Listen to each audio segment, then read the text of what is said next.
अस्सलाम वालेकुम दोस्तों आज मैं उस हिरफत के बारे में आपको बताऊंगा जिस सनत और हिरफत का नाम है फ्रूट मंडी सोपोर। फ्रूट मंडी सोपोर की जहां तक बात की जाए तो 1988 में इसकी शुरुआत होती है और गुलाम मुस्तफ़ा के जरिए इसकी शुरुआत होती है। 1988 से लेकर अब तक जो फ्रूट मंडी सोपोर का कारसाज है वो चला आ रहा है। फ्रूट मंडी सोपोर की बात की जाए तो एशिया की सेकंड लार्जेस्ट मंडी जो है इसके नाम से जाना जाता है और सोपोर को ये बड़ा एजाज जो है ये इस वक्त हम देख सकते हैं मिल चुका है। और सोपोर का ये एजाज जो है एक बहुत आला एजाज है। 6 से 7 टन तकरीबन फ्रूट्स जो है वो यहाँ से सप्लाई होती हैं और सप्लाई होने के बाद हर साल हम देख सकते हैं 6 से 7 टन जो फ्रूट्स है वो यहाँ से सप्लाई होती है। और तकरीबन हम कह सकते हैं 70% आबादी जो कश्मीर की है वो इस रोजगार से मुंसलिक है और रोजगार से जुड़े हुए हैं। और वो रोजगार जो है वो चाहे ग्रोवर की सूरत में, वो चाहे बायर की सूरत में हो, वो चाहे डीलर की सूरत में हो या कोई भी ट्रेडर हो, उसकी सूरत में इन लोगों का रोजगार जो है इस फ्रूट मंडी सोपोर से जुड़ा हुआ है।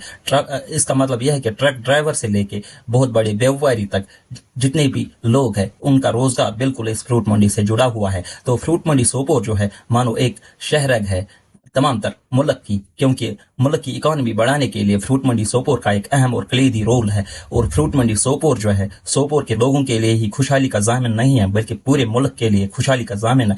वहीं पे फ्रूट मंडी सोपोर की बात की जाए तो तकरीबन हम कह सकते हैं बहुत सारे मसाइल और इश्यूज जो हैं वो दरपेश हैं। पहला मसला जो है वो है NH-44 का बंद होना। हम हर साल देखते हैं कि NH-44 तब बंद होती हैं जब मौसमी हालात खराब होती हैं और यही जो दिक्कतें हैं फिर ग्रोवर्स, बायर्स, डीलर्स या जितने भी ट्रेडर्स हैं या ट्रक ड्राइवर्स हैं उनको इन मसाइल मुश्किलात का सामना करना पड़ता है।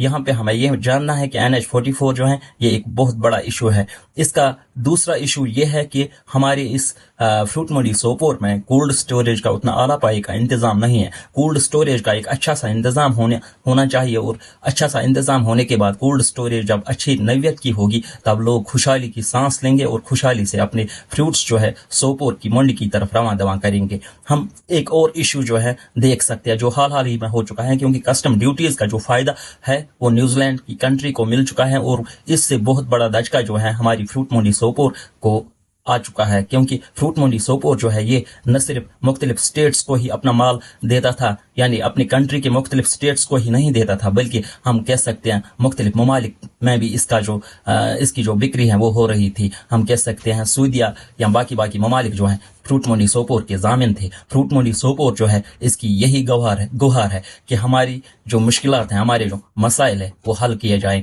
मुश्किलात और मसाइल ये हैं कि NH-44 का सही तरीके से नज़्म व नस्ख होना और इसके साथ साथ कोल्ड स्टोरेज का सही तरीके से इस्तेमाल में लाना और जो कह सकता हूं मैं कस्टम ड्यूटीज का जो फायदा बाकी ममालिक को मिलता है, इससे सोपोर जो फ्रूट मंडी है इसको बहुत बड़ा दचका हो सकता है।